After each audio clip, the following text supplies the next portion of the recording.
నమస్తే గురువుగారు. నమస్తే అమ్మ. హరి ఓం శివం. గురువుగారు, కొంతమంది వాస్తు నమ్ముతారు, కొంతమంది జాతకాన్ని నమ్ముతారు.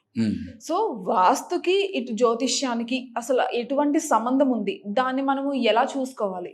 చాలా శాస్త్రాలు అంటే జ్యోతిష శాస్త్రమే ఆస్ట్రానమీ నుంచి ఎప్పుడో పుట్టింది. వేదాంగాల్లో ఉన్న ఖగోళ శాస్త్రం నుంచి జ్యోతిష శాస్త్రం అనేది తర్వాత పుట్టింది.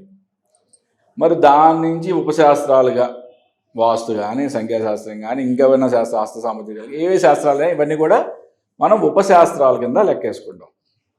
అంటే వేదాంగాల్లో ప్రస్తావించిన ఖగోళ శాస్త్రం నుంచి పుట్టిన జ్యోతిష శాస్త్రానికే కొంచెం ఇంపార్టెన్స్ ఇవ్వమని చెప్పి అందరూ అంటుంటే, మరి ఈ ఉపశాస్త్రాలకు ఇంకెంత ఇంపార్టెన్స్ ఇవ్వాలి? ఇంకా తక్కువ ఇంపార్టెన్స్ ఇవ్వాలి. మరి దానికి దీనికి సంబంధం ఏంటి? నిజంగా ఇవన్నీ ప్రతిదీ సంఖ్యాశాస్త్రము ఇవన్నీ కూడా మనిషి మీద రత్నశాస్త్రము ఇవన్నీ కూడా ప్రభావం చూపిస్తాయా? ఎస్, 100%. ప్రతి శాస్త్రంలో చెప్పినవి అన్నీ కూడా మనిషి మీద ప్రభావం చూపిస్తాయి అని రత్నశాస్త్రం కానీ. ఇప్పుడు హస్త సాముద్రికం ఉంది, నువ్వేమైనా చేతిలో గీతలు మార్చగలవా? నో, ఏం మార్చలేవు. అలాగే జ్యోతిష శాస్త్రం ఉంది, జ్యోతిష శాస్త్రంలో నీ యొక్క జన్మకుండలు నువ్వేమైనా మార్చగలవా? నో. వాస్తు శాస్త్రం ఉంది, నీ ఇంట్లో ఈ దోషాలు ఉన్నాయని తెలిసింది, మార్చుకోగలవా? ఎస్, నీ చేతిలో ఉంది. వాస్తు ఒక అద్భుతమైన సైన్స్ అని చెప్తున్నాం. ఈ అద్భుతమైన సైన్స్ ప్రకారం మనం ఆలోచించినప్పుడు, ఓకే, ఈ ఇంటికి ఈ సింహద్వారం పెడితే చాలా మంచి ఎనర్జీ లోపలికి వస్తుందని చాలా సైంటిఫిక్గా చెప్తున్నాం. ఓకే, తూర్పు ఈశాన్యంలో సింహద్వారం పెట్టావు, అద్భుతమైన ఎనర్జీ వస్తుంది అన్నావు. దాన్ని మనం పెండ్లం టెస్ట్ ద్వారా కానీ లేదా ఆరా స్కానర్ ద్వారా కానీ నిరూపించవచ్చు. మరి అదే సింహద్వారాన్ని తూర్పు ఆగ్నేయంలో పెట్టావు, చాలా నెగిటివ్ డైరెక్షన్లో పెట్టావు, చాలా రాంగ్, చాలా నెగిటివ్ ఎనర్జీ నీ ఇంట్లోకి ఫ్లో అవుతుంది అనేది మనం పెండ్లం టెస్ట్ ద్వారా ఆరా స్కానర్ ద్వారా మనం నిరూపించవచ్చు. అంటే ఇక్కడ మనం మన ఇంట్లో ఉన్న వాస్తు దోషాన్ని సరి చేసుకోవడం ద్వారా మన యొక్క లైఫ్లో ముందుకు వెళ్ళచ్చు కదా. మరి అటువంటిప్పుడు వాస్తు శాస్త్రాన్ని నమ్మితే సరిపోద్ది కదా, జ్యోతిష శాస్త్రాన్ని నమ్మాల్సిన అవసరం ఉంది. ఇవన్నీ కూడా ఇంటర్లింక్డ్ అంటాం. ఓకే, ఒకదానికి జడ ముడి వేసినట్టుగా ఉంటాయి అన్నమాట ప్రతి శాస్త్రానికి కూడా. సింపుల్గా చెప్పాలంటే, అంటే మిగతా ఏ శాస్త్రాలైనా కూడా వాస్తుశాస్త్రం కానీ ఏదైనా కానీ బోన్లో పెట్టిన పులి అంట నేను. మన జాతకం చాలా మంచిగా ఉంది, చాలా స్ట్రాంగ్గా ఉంది, ఇవి మనల్ని ఏమీ చేయవు. కానీ ఎప్పుడైతే మన జాతకంలో వీక్నెస్ స్టార్ట్ అయిందో ఆటోమేటిక్గా ఈ బోన్ యొక్క తలుపులు తెరుచుకుంటాయి, పూలు వచ్చి మీద పడుద్ది, ఎఫెక్ట్ అవుతాం. మనం 100% ఎఫెక్ట్ అవుతాము. మరి ఎందుకు మనం ఈ శాస్త్రాన్ని నమ్ముకొని ఎందుకు మనం తప్పించుకోలేము? ఎలా తప్పించుకోవచ్చు కూడా చెప్తాను మీకు. ఓకే, చాలా క్లియర్గా. ఇప్పుడు నేను 2000 సంవత్సరం అంటే 25 సంవత్సరాల వాస్తు అనుభవం ఉంది నాకు. జ్యోతిష శాస్త్రం ప్రకారం ఏ వ్యక్తి యొక్క జాతకమైనా సరే ఇట్లా అప్ డౌన్ మాత్రమే ఉంటుంది. ఓకే, నేనేమంటానంటే, నేను వాస్తు శాస్త్రాన్ని నా జీవితంలో ఇంప్లిమెంట్ చేసిన తర్వాత నా గ్రాఫ్ ఇలాగే ఉందంట. నా గ్రాఫ్ అలాగే ఉందంట. నేను చాలా అద్భుతమైన శాస్త్రం అలాగే ఉంది అంట. అంటే ఇక్కడ మనం తెలుసుకోవాల్సింది ఏంటంటే, మన ఇంటి యొక్క నిర్మాణం వాస్తు ప్రకారం పెట్టుకున్నట్లయితే జ్యోతిష శాస్త్రం ప్రకారం వచ్చే కొన్ని ఒడిదుడుకుల్ని తట్టుకునే శక్తి మన మైండ్కి పవర్ వస్తుంది.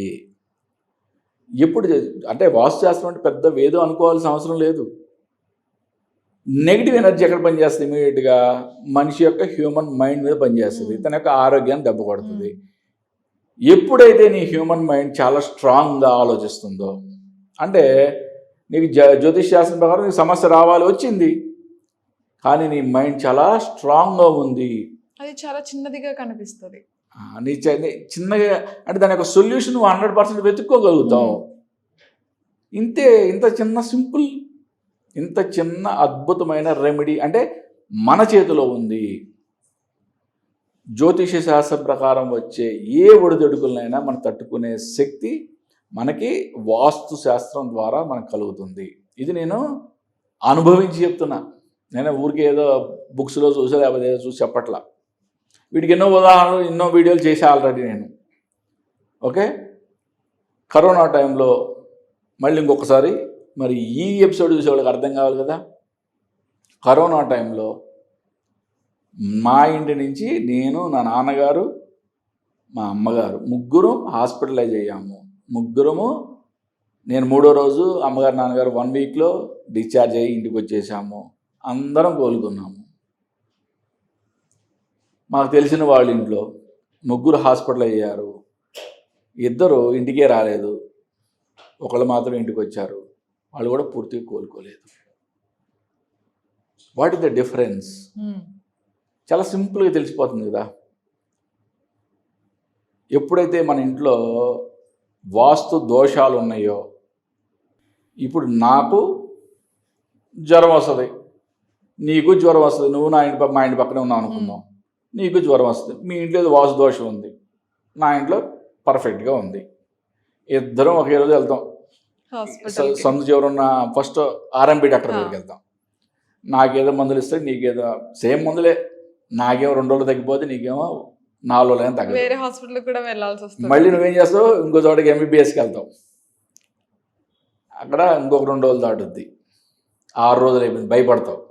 ఇప్పుడు సూపర్ స్పెషాలిటీకి వెళ్తావు, నేను ఐసీయూలో అడ్మిట్ చేస్తారు, 1 వారం రోజులు ఉంచుకొని ఇంటికి పంపిస్తారు. బాగుందా స్టోరీ? అంతా చాలా సింపుల్గా ఉంది. ఇలాగే జరుగుతాయి. There is no doubt. నేను ఇవన్నీ ఊరికే బుక్లో చూసి చెప్పడం ఏమీ కాదు. ఓకే, ఈ శాస్త్రాన్ని పూర్తిగా అనుభవించి చెప్తున్నా. రకరకాల మంది రకరకాలుగా విమర్శలు చేస్తారు. ఓకే, కానీ శాస్త్రంలో చెప్పింది మాకు అలా జరగలేదు. ఒకటే చెప్తున్నా, if you have 1 property and you are residing in that property, I can assess your future to the fullest. Okay, నీ జీవితం ఏంటో నేను చదివేయగలను. నువ్వు ఒకే ఇంట్లో ఉండి, అంటే నీకు ఒకే ఆస్తి ఉండి అదే ఇంట్లో నువ్వు నివసిస్తున్నట్లయితే నీ యొక్క జీవితాన్ని నేను పుస్తకం తెరిచి చదివినట్టు చదివేస్తాను. కాదు, నాకు అక్కడ ఇల్లు ఉంది, ఇక్కడ స్థలం ఉంది, నేను ఇక్కడ ఉండేది అద్దెకుంటాను, మా నాన్నగారి ఇల్లు అక్కడ ఉంది, డైల్యూట్ అయిపోయింది. నీకు ఒకే ప్రాపర్టీ ఉంది, ఎస్ ఐ కెన్ అసెస్. అంటే శాస్త్రం ఇంత గొప్పది. నాకు నేనున్న 25 సంవత్సరాల నుంచి, అంటే అది కూడా ఇంకొక పాయింట్, ఇంపార్టెంట్ పాయింట్, అంటే ఒక వ్యక్తి ఒకే ఇంట్లో 12 సంవత్సరాలు, ఒక పుష్కరం పాటు, అంటే గురు సంచారం 12 రాసుల్లో ఒక్కొక్క సంవత్సరం చొప్పున 12 గళ్ళు మారుతుంది. అంటే తన లైఫ్లో జరిగే ఈవెంట్స్ అప్ డౌన్స్ తెలిసిపోతాయి. అంటే దాన్ని బట్టి తన యొక్క ఇంటి వాస్తు బాగుందో లేదో చెప్పేయచ్చు. Maximum to the maximum extent. శని ఒక్కడే మందగమనుడు, ఒక్కొక్క రాశి నుంచి 2.5 సంవత్సరాలు, అంటే 12 రాసులు తిరిగి రావడానికి 30 సంవత్సరాలు పడుతుంది. అంటే నువ్వు ఒక ఇంట్లో 30 సంవత్సరాలు ఉండి నువ్వు ఎటువంటి భయంకరమైన ప్రాబ్లం ఎదుర్కోలేదు అంటే నీ అద్భుతమైన వాస్తు నీ ఇంట్లో ఉంది. That I will prove. అద్భుతమైన శాస్త్రం అని చెప్పేది, ఎందుకంటే మన చేతిలో ఉన్న శాస్త్రం ఇది ఒక్కటే. రత్నశాస్త్రం మన చేతిలో ఉంది, రుద్రాక్షలు మన చేతిలో ఉన్నాయి, హస్త సాముద్రికం మన చేతిలో లేదు, మార్చలేము. జన్మకుండలి ఆస్ట్రాలజీ మన చేతిలో లేదు. కానీ దాన్ని తీవ్రత తగ్గించుకోవడానికి, అంటే చెడు యొక్క తీవ్రత తగ్గించుకోవడానికి, మంచి యొక్క తీవ్రతను పెంచుకోవడానికి మనం ఆస్ట్రాలజీని కూడా చక్కగా వాడుకోవచ్చు. ఓకే, ఈ శాస్త్రాలని స్థూలంగా ఇలాగే చూడాలి, అంతేగాని ఏదో భయపడిపోవడం, ఏదో టెన్షన్ పడిపోవడం అట్లాంటివి చేయకూడదు. వాస్తు శాస్త్రం మహా అద్భుతమైన శాస్త్రం. ఒక వ్యక్తి, మళ్ళీ చెప్తున్నాను, ఛాలెంజ్ చేసి చెప్తున్నాను, ఒక వ్యక్తి ఒకే ప్రాపర్టీ ఉండి అదే ప్రాపర్టీలో తను నివసిస్తున్నట్లయితే తన యొక్క జీవితం గురించి మనం పూర్తిగా అసెస్ చేసి చెప్పేయచ్చు. రెండోది, ఒక వ్యక్తి నేను వాస్తుకు విరుద్ధంగా ఉన్న ఇంట్లో 30 ఏళ్ళ నుంచి ఉంటున్నాను కానీ నాకు ఏం కాలేదంటే నేను నమ్మను. ఒక వ్యక్తి వాస్తుకు అద్భుతంగా అనుకూలంగా ఉన్న ఇంట్లో 30 ఏళ్ళ పాటు ఉండి నా జీవితంలో ఏం మంచి జరగలేదని కూడా నేను నమ్మను. That is greatness about these shastras. మరి ఈ జాతకాలకి జ్యోతిష్యానికి ఏ రకంగా సంబంధం ఉంది? అన్ని ఇంటర్లింక్డ్ అన్న, ఒక్కొక్క శాస్త్రానికి అన్ని ఇంటర్లింక్డ్ అనమాట.